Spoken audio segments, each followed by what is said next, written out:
What's going on, guys? Welcome to another Last Cloudia video. In today's video, we're going to be taking a look at Sage Emperor Zekus' physical damage. Since I did cover his magic damage, I decided that I'm also going to cover his physical DPS. But before we get into that, let me give a quick shout out to That Zero Plays over on YouTube. He helped out with making the thumbnail for this video. Actually, he took my rough draft, like my really rough draft of what I was trying to do, and he was like, okay, let me just take a gamble at it for fun and see what I can do. And his product was, he's got more knowledge on editing thumbnails, so he was like, let me just do this for fun. And what he came out with for fun ended up being a lot better than what I could ever do. So huge shout outs to him. I'll have a link to his channel in the description. He is another fellow LC content creator, as well as a member of the Capraise Last Cloudia podcast that I'm a part of, and also our other member, That Nerd DK. We stream that Saturdays 9 p.m. Eastern Standard Time. Zero streams it on his on his YouTube. I stream it on my Twitch. So I'll have links to the channels in the description down below if you want to check it out and maybe join on a Saturday on the live streams. But yeah, with that out of the way, let's go ahead and get into the video. Okay, so Sage Emperor Zekus, let's go over his skills. S1 Lightning Strike, I'm sure you've seen it many times. Lightning Strike, long range thunder attack centered on target in a medium area. Low chance to inflict stun. S2 Cold Heart, wide area ice combo attack around the unit. Low chance to insta-kill. Excludes bosses and arena.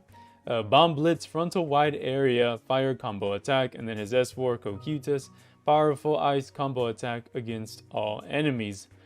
Now, with the thing with Sage Zekus is that, yes, he's got his S1 and S2, but his his burst DPS and pretty much all his damage comes from Bomb Blitz.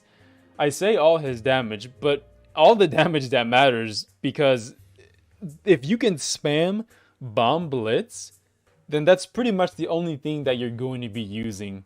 Now, I say spam, and that brings me to one important thing that I should mention. If you want to use Sage Emperor Zekus as a physical DPS, you're going to want to use either Honey Elixir or Winry's Apple Pie, which is from the Full Metal Alchemist collab, which is like Honey Elixir, except it's not time stop and it doesn't heal. It gives the same, it gives all stocks, but it gives regenerate effect and it cures status ailments. So unfortunately, if you don't have either one of those, you're not going to be able to do the same performance that I'm doing without those two. So let's go ahead and go into his build, shall we? Okay, so here we are at the build. Let me show you what I got going on. So assuming you have Honey Elixir or you have Winry's Apple Pie, those two skills are the key things to making him his physical DPS that he is. So Soul Liberate actually pairs really nicely with Honey Elixir and or Winry's Apple Pie. Reduces HP to 1, but recovers 50% MP. Well, why would you want to reduce your HP to 1?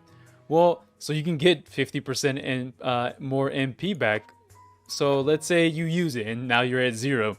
You use his Soul Liberate, and as long as you have 400 or more, then you can recover enough to spam Honey Elixir one more time. So even though it brings you down to 1 HP, he comes with Awaken, so he's able to just fill back up his HP, no problem. So it's a great pairing with Honey Elixir. So I've managed to come up with a build that's pretty universal that you can use anywhere. All you have to do is just swap out the Slayer, right? Assuming you have Honey Elixir or Winry's Apple Pie, you can just swap out the Slayer for whatever fight you got to take him to. So the Slayer, special boost. We've got Pirate's Feast, which is highly recommended, not only on Zekus, but just on any wave based fight and on your DPS. You're gonna want to use Pirate's Feast just because it recovers all of your stocks after the first wave. So there's 5 waves. After wave 1, then wave 2, 3, 4, and 5, you'll recover all of your stocks on your skills. So it's great for burst damage against the boss on the final wave. Now, once you use your skills on the final wave, then this becomes useless. But it's the fact that it enables you to just start with all your skills right off the bat that it's really great to use. Now, Goddess Kiss, this is, pretty self-explanatory. This is to recover MP on your regulars so that you can spam honey elixir again. Surprise attack backstab, you guys know what they do. 80% more damage when attacking from behind. It also helps with your regular attacks do more damage, which helps you recover more MP. We've got dual wield, which, you know, double the hits, double the damage. Sword high boost, I found that I can keep this on pretty universally. Like, I can keep this on all the time. Giant killing, you know, you're going up against the bosses, so this is going to be active on the only on the final wave, but it'll be active all the time on the final wave. Berserker, physical attack damage plus 30%, but continual HP decrease. I decided to use this because he comes with critical 2, critical 3, and proud force. So I found that that's more than enough sustain to run Berserker. Now, if he didn't come with crit 3 or proud force and I had to slot those in, then maybe I would look into using something that isn't Berserker, because you're going to be spending SC on trying to fit in, you know, some sustain. So he comes with sustain. I made use of it, and I'm using Berserker. So those are the skills. As for the equipment, you know, Pure Blade Muramasa for more physical damage, Hell Sovereign's Ring for more damage cap. I have no issues capping, so I run the damage cap. The Ring of Wisdom, this is to survive in Pablo's initial nuke, but there are ways around the nuke. You can do Beast Hunter before it does its nuke and it cancels out his initial nuke, or you can run units like Gen that lower the enemy's SDR at the start of fight. That helps with surviving the nuke. If you're able to run with a Gen, or you're running with another, you know, person you know that has Gen, then you can swap out Ring of Wisdom. And if you're having trouble reaching damage cap, you can use the Mithril Relief, and when a sword is equipped, boost movement speed, skill damage plus 10%. That's from the Swordsman's Tale arc, the Arc Ether reward. Now, as for the weapon, if you're having trouble reaching damage cap, you can run the Sword of Lost Souls, which is physical attack and special attack damage plus 15%. This is when you defeat Zilorg. This is the reward. But I guess the most accessible one is going to be the Aldanian sword, because regular attacks are effective against God. That's okay. Killer and Slayer damage plus 17%. Now, although you do lose out on HP and you lose out on half of the SDR, but that's okay. 2% more damage is also not that big of a deal. But this, unlike the Sword of Lost Souls, this can actually help with your regular attack for more better Goddess Kiss procs, because this is only well, I guess this also can help, but you know, 2% more. I run it, or I would run it just because it's 2% more. But if you needed more survivability and needed more HP, then you could run that. This weapon, the Divine Sword Asterion, this is from reaching Gold 1 in Arena. Regular Gold 1, I believe. I could be wrong, but that's what I run on him. Now, as for the arcs, I myself am running the Council of 10 because it gives an extra stock after using the skill, and when you use the skill, you recover SCT. So the fact that you recover some and you can spam more S3s is amazing. And it also comes with a damage cap plus 2000. Now, if you wanted the extra stock and you don't have this particular arc, you could use the Stardust Live, which is Tinkili's arc. Maximum stock of skills plus 1 and an illness resistant plus 2, which is actually good. That's not bad. That's good. That's a good passive. But the main thing is the extra stock. So you could have 3 S3s if you don't happen to have the Council of 10.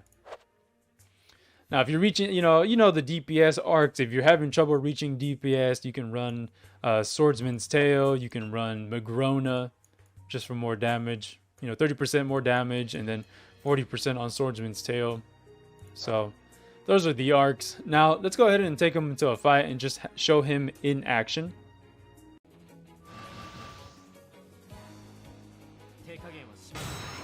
Okay, so here we are at the Pablo fight. So he's going to start off with his nuke. We'll be able to survive. We're going to go ahead and pop Tinkili's ult just for the more damage and more damage cap. And you'll be able to see how wide his S3 hits from left to right. It's not map wide like Roy's where it hits everything. It's just wide enough so that he hits every Pablo on the bottom line. Let's see if we can wait till he moves down. I don't think he's gonna move down, so we'll just start nuking him. As you can see, he's hitting the top Pablo. We'll go ahead and pop the arc skill. And then we'll just rinse and repeat. We'll honey elixir. Now that we got the extra stock.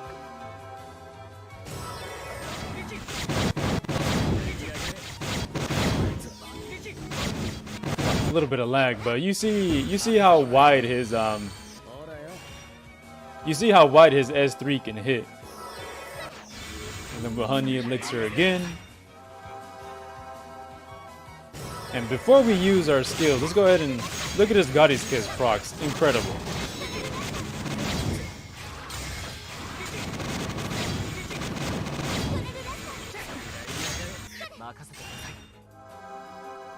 So, sorry about the micromanaging. I'm still on PC, so it's kind of hard to do it.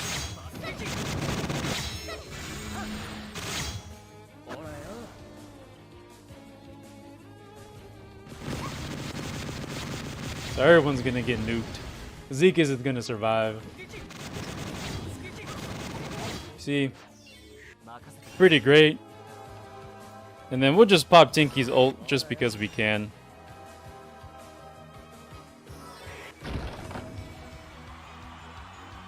So you see his MP recovery with the Goddess Kiss, it's pretty nice.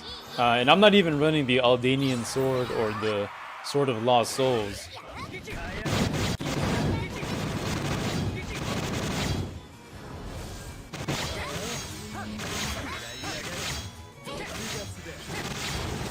And then, let's see, pretty great recovery.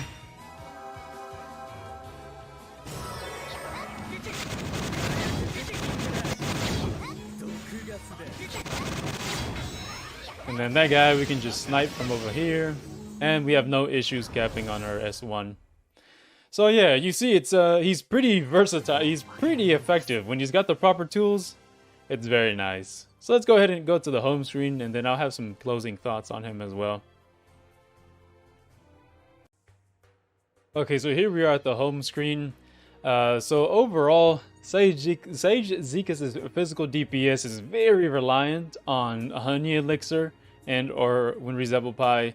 So you might not have those, you might have them, but it's unfortunate that it is reliant on that. But if you do have them, he's pretty fun to use. He's a lot more manual, obviously, in physical DPS than he is in magic. His magic side is pretty, like, you know, it's pretty brain dead, right? You just spam over and over, but it's less work. It's less effort as opposed to here you gotta spam S3, you got a Honey Elixir, you got a Goddess Kiss proc, you know, so it's more work. But I think it's fun. I use his physical DPS more than I do his magic. Now, I only showed one fight because I realized that in the magic showcase, yeah, I showed all the fights and maybe it gave insight on, you know, all the fights or whatever and how he does. But at the end of the day, it was the same thing. Just, you know, all you did was just change your elemental boost and then just change the spell that you had to use, you know, towards the boss.